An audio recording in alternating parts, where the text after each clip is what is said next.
दोस्तों welcome back to my YouTube channel. दोस्तों बात करेंगे हम बीपीएससी टीआरई 3.0 का जो री एग्जाम होने वाला है आपका, वो 27 से लगा कर के 30 के बीच में आपकी परीक्षा की तिथियां वो रखी गई हैं। यानी कि एग्जाम जो डेट है आपका वो 27 से 30 जून रखी गई हैं। इसमें देखिए टीआरई 3.2 री एग्जाम को लेकर के बात करेंगे, साथ ही साथ बदलाव को लेकर के बात करेंगे कि आपका जो पेपर है वो 150 का होगा या 120 का होगा। इस पर काफ़ी कन्फ्यूजन बना हुआ, कैंडिडेट के सवाल भी कमेंट्स भी आ रहे हैं कि क्या 150 सवाल होंगे या 120 होंगे। और यहाँ पे ऑप्शंस की बात करें, यानी कि जो आपके ऑप्शंस हैं वो कितने ऑप्शंस रहेंगे, 4 ऑप्शंस वाले रहेंगे या 5 ऑप्शंस वाले रहेंगे आपके पेपर में, इसको लेकर के। और टीआरई 3 में, ठीक है, यानी कि टीआरई की भर्ती, यानी कि बीपीएससी टीआरई में आपको कितने मौके मिल रहे हैं, अभी 3 है या 5 यहाँ पे कर दिया गया है, तो इसके संबंध में भी बात करेंगे। साथ ही साथ आपकी एग्जाम डेट, यानी कि यह स्टेट एग्जाम न्यू डेट को लेकर के बात करेंगे। कई महत्वपूर्ण अपडेट है जो आपकी परीक्षा के दृष्टिकोण से काफ़ी महत्वपूर्ण होगा। जो टीआरई 3.0 का जो री एग्जाम होने वाला है उससे रिलेटेड वीडियो पर बने रहेंगे लास्ट तक, तो सारी जानकारी आपको प्राप्त होगी। चलिए सबसे पहले बात करेंगे हम लोग कि क्या क्या बदलाव है, क्या 150 सवाल। देखिए यहाँ पे थोड़ा समझिएगा, जिनका भी पीआरटी की अगर पेपर की बात करें हम, ठीक है, यानी कि पीआरटी के लिए जिन्होंने फॉर्म अप्लाई किया है उनके लिए क्या है, आपको पीआरटी में क्या होगा कि आपको 150 प्रश्न होंगे पीआरटी में, ठीक है। ये 150 प्रश्न होंगे जिसमें से आपको जो है यहाँ पे भाषा अर्था एवं सामान्य अध्ययन का यहाँ पे पेपर होगा। पहला आपका यहाँ पे ये चीज़ें आप तो समझ गए, यानी कि 120, अगर बात करें हम यहाँ पे 150 प्रश्नों की, जिसमें से आपको 120 नंबर के जो है कट ऑफ। तो कैसे इसमें होगा, देखिए यहाँ पे भाग 1 में आपका 30 नंबर का होगा, जो यहाँ पे लैंग्वेज की अगर बात करें तो, ठीक है, ये 30 नंबर का होगा।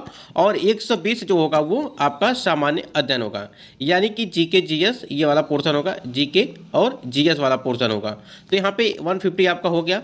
अब यहाँ पे देखिए कैसे कट ऑफ बनेगी, मेरिट किस पे बनेगी, आपका 120 पे बनेगा। क्यों बनेगा, क्योंकि ये जो भाषा अर्हता है, देखिए भाषा अर्हता में आपको 30 नंबर का है, तो आपको इसमें 9 नंबर पासिंग नंबर चाहिए, ये जो है अनिवार्य है। इस चीज़ को भी ध्यान रखेंगे आप, ये पासिंग नंबर चाहिए जैसे पिछली भर्तियों में कराया गया था। तो 30 नंबर में आपको 9 नंबर पासिंग नंबर चाहिए, तो ये सभी क्या आ जाएंगे। इस बार जो है काफ़ी आसान क्वेश्चन रखे जाएंगे, ऐसा जो है बताया गया था जब आपकी नोटिफिकेशन जारी किया गया था उसके पहले से, तो आप इसमें पास हो जाएंगे। यानी कि काफ़ी आसान सवाल आते हैं, तो आप 9 नंबर इसमें ला पाएंगे। तो देखिए, तो आपकी मेरिट कैसे बनेगी, यहाँ पे अगर कट ऑफ किस पे बनेगी, किस प्रकार से चयन होगा, तो आपका 120 पे ही होगा। यानी कि आपका पेपर होगा 150 का, लेकिन कट ऑफ बनेगी आपकी 120 पे बनेगी, क्योंकि ये लैंग्वेज वाला जो है इसको बाद में हटा दिया जाएगा, जैसा कि टीआरई 2.0 की भर्ती में कराया गया था, ठीक है। तो जो ये 30 नंबर का जो लैंग्वेज वाला है, इसमें आपको 9 नंबर चाहिए, इस बात को भी आपको ध्यान रखना है। और ये जो जीके और जीएस वाला है, ये तो आपका रहेगा ही, आप इसमें जितना नंबर खींच पाएंगे ये खींच लीजिए, ठीक है। यानी कि 120 में आप जितना नंबर खींचना चाहते हैं खींच लीजिए। ये दोनों मिलाकर के आपके 150 नंबर हुए, जिसमें से आपको करना क्या है, यहाँ पे 23 में से 9 नंबर चाहिए, बाकी इसमें से आप जितना अधिक नंबर लाते ही हैं, यानी कि 120 में आप कितना ला पाते हैं वो आप पे डिपेंड करेगी, आपकी तैयारी कैसी है, पेपर का लेवल कैसा है, उस हिसाब से ये चीज़ें रहेंगी।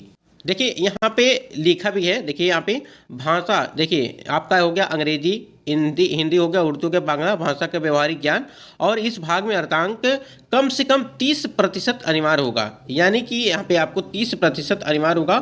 तो आपको वही चीज़ें जो हमने यहाँ पे बताया आपको कि यहाँ पे 30 में 9 नंबर जो है आपके क्वालिफाइंग मार्क्स हैं, ठीक है। ये चीज़ आपके पास रहनी चाहिए, इस चीज़ को आप ध्यान रखिएगा। एक चीज़ और बताएंगे कि आपको इसमें ज़्यादा ध्यान नहीं देना है, यानी कि आप जितना यहाँ पर आप अपना टाइम देंगे, यहाँ पर टाइम देने की ज़रूरत नहीं है। सबसे ज़्यादा आपको टाइम यहाँ पे 120 नंबर वाले प्रश्नों पे देना है।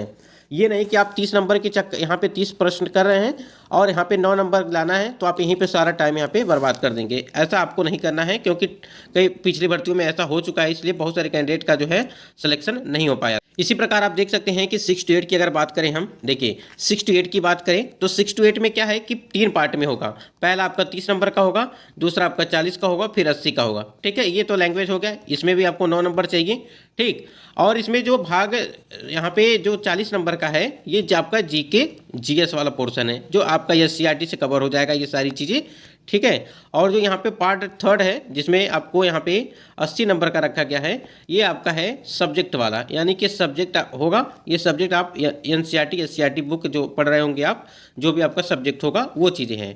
तो इसमें क्या है कि आपका ये भाषा अर्हता के लिए जो 30 नंबर दिया गया है, उस तो इसमें आपको 9 नंबर ही चाहिए, यानी कि भाषा अर्हता में आपको 9 नंबर क्वालिफाइंग चाहिए। सेम ऐसे ही सभी पेपरों में इसी प्रकार से है, यानी कि जो चारों वर्ग हैं, हमने 2 वर्ग की बात कर लिया है, और सेम इसी प्रकार से जो आपके ये जो है 9वीं 10वीं और 11वीं 12वीं का है, सेम कंडीशन वहाँ पर भी यही चीज़ अप्लाई होती हैं। 30 नंबर का आपका जो है वो भाषा अर्हता है, बाकी के सब्जेक्ट को लेकर के, फिर जीके जीएस को लेकर के है, वही चीज़ें वहाँ पर भी हैं। अब हम बात करेंगे थोड़ा सा इंपॉर्टेंट चीज़ को लेकर के कि आपके मौक़ों को लेकर के, यानी कि कितने मौके आपको दिए।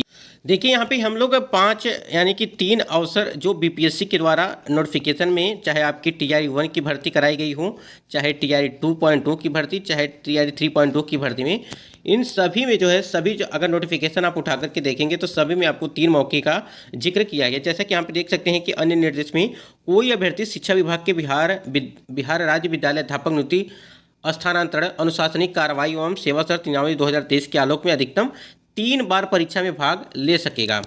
देखिए अभी जो नोटिफिकेशन में चीज़ें रखी गई हैं, ठीक है, अभी हमको उसी पे चलना है। यानी कि आपको जो 5 मौके का यहाँ पे बात किया गया है, उसके लिए देखिए शिक्षा विभाग निर्णय लिया जाएगा, ऐसा जो है बीपीएससी आयोग के द्वारा ये जवाब आया था, और शिक्षा विभाग की सारी प्रक्रिया हो चुकी है। बस आपको एक पत्र के माध्यम से सूचित करना है कि हाँ अब आपको जो है 5 मौके बीपीएससी में दिए जाएंगे। तो आप लोग बिल्कुल निश्चिंत रहिए इस चीज़ को लेकर के कि आपको 3 अवसर ही नहीं बल्कि 5 अवसर मिलेंगे किसी भी परीक्षा के लिए, ठीक है। तो आप करना क्या, आपको सिर्फ ये करना है कि आप अपनी तैयारी को अच्छे से करिए, जिससे कि आपको चाहे 3 मौके मिले, चाहे 1 मौका मिले, चाहे 2 मौका मिले, कभी भी आप अपना कोई भी एग्जाम दीजिए, उसको लास्ट समझ करिए, तैयारी करिए, आपका जो है सारी चीज़ें क्लियर हो जाएंगे। आपको 3 4 5 से क्या मतलब है, वो चीज़ें होती रहेंगी, वो तो मौके हैं, अवसर है, वो बढ़ता रहेगा, ठीक है। तो यहाँ पे अभी 3 मौके ही यहाँ पे मेंशन किया गया है, इसके लिए निश्चिंत रहिए, इसको देख करके किसी को घबराने की जरूरत नहीं है, ये आपके बढ़ते रहेंगे मौके। देखिए और भी चीज़ यहाँ पे समझिएगा, जो हमने अभी भाषा को लेकर के बताया कि आपके भाषा अर्हता भाग 1 क्वालिफाइंग होगा, यानी कि आपको 30 में, यानी कि 30 में आपको 9 नंबर चाहिए, यही चीज़ें हैं यहाँ पे भाषा अर्हता को लेकर के। और देखिए सभी विद्यालय अध्यापकों के लिए ली जाने वाली लिखित परीक्षा वस्तुनिष्ठ एवं बहुविकल्पी एमसीक्यू ऑब्जेक्टिव आधारित होगी, और प्रति गलत उत्तर के ऋणात्मक अंक यानी कि नेगेटिव मार्किंग होगी, ठीक है, नेगेटिव मार्किंग नहीं होगी। तो ये यहाँ पे नेगेटिव मार्किंग आपके लिए नहीं रखी गई है, यानी कि टीआरई 1 में भी नहीं था, और टीआरई 2.0 में भी नहीं था, और टीआरई 3.0 की भर्ती में भी आपको नहीं देखने को मिलेगा। अब यहाँ ऑप्शंस की बात कर लेते हैं कि एमसीक्यू अगर यहाँ पे परीक्षा है तो आपके ऑप्शंस कितने होंगे। तो आपके ऑप्शन जो है वो 5 होंगे, यानी कि 5 ऑप्शन वाले ये यहाँ पे प्रश्न पूछे जाएंगे आपसे। 5 ऑप्शन रहेंगे, यानी कि वो विकल्पी प्रश्न होंगे, जिसमें से 5 ऑप्शन रहेंगे, आपको टिक करना रहेगा। 4 वाला नहीं रहेगा, 5 ही रहता है, ठीक है, इस चीज़ को भी ध्यान रखिएगा। और यहाँ पे देखिए एनआईओएस जो डीएलएड वाले कैंडिडेट उनके लिए क्या थी कि शिक्षा विभाग बिहार के पत्रांक संख्या यहाँ पे 7/12/2023 के आलोक में एनआईओएस द्वारा प्रदत्त 18 महीने के डीएलएड की उपाधि मान्य नहीं होगी। अगर यहाँ पे किसी ने फॉर्म अप्लाई किया है तो जो 18 महीने का यहाँ पे बताया गया है कि 18 महीने के डीएलएड की उपाधि यहाँ पे मान्य नहीं होगी। तो जितने भी कैंडिडेट यहाँ पे फॉर्म अप्लाई किए होंगे, इस बात को ध्यान रखिएगा कि ये चीज़ें नोटिफिकेशन में मेंशन की गई हैं, और अगर आप वहाँ पे परीक्षा दे लेंगे ये तो ठीक, कोई बात नहीं है, लेकिन आप अगर वहाँ पे पकड़े जाते हैं तो कार्रवाई आपके ऊपर होगी, ठीक है। तो आप इस चीज़ को देख लीजिएगा कि आप एनआईओएस डीएलएड वाले कैंडिडेट हैं तो यार वो चीज़ें यहाँ पे मान्य नहीं। और जो परीक्षाएं आपकी बिहार या स्टेट की जो परीक्षाएं स्थगित की गई थी, जो 22 से लगा करके 26 तारीख तक यह स्टेट परीक्षा स्थगित की गई थी सारण जिले में, वो परीक्षाएं आपकी जो है वो 9 तारीख को रखी गई हैं। आप स्क्रीन पे देख पा रहे हैं कि 22 से लगा करके 26 मई तक स्थगित की गई उक्त परीक्षा जो है 9 से 9 यानी कि 9/6/2024 को आपके पटना जिले के मुख्यालय में आपके निर्धारित केंद्रों पर आयोजित की जाएगी। यहाँ पे देख लीजिए पटना जिला, ठीक है, यहीं पे आपकी परीक्षा के मुख्यालय में निर्धारित परीक्षा केंद्रों पर आयोजित की जाएगी। और आपका एडमिट 3 तारीख से जो है वो डाउनलोड होना स्टार्ट हो चुका है, तो आप लोग डाउनलोड कर लीजिएगा। अगर कोई समस्या आती है तो आप कमेंट सेक्शन में जरूर कमेंट करिएगा।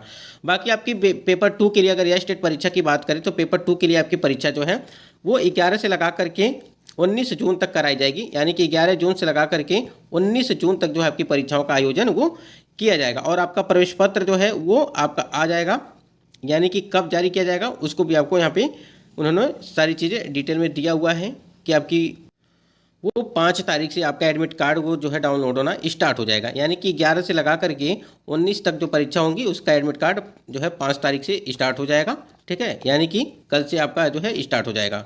बाकी आप समझ सकते हैं, अगर कोई आपको दिक्कत है तो आप कमेंट करिएगा।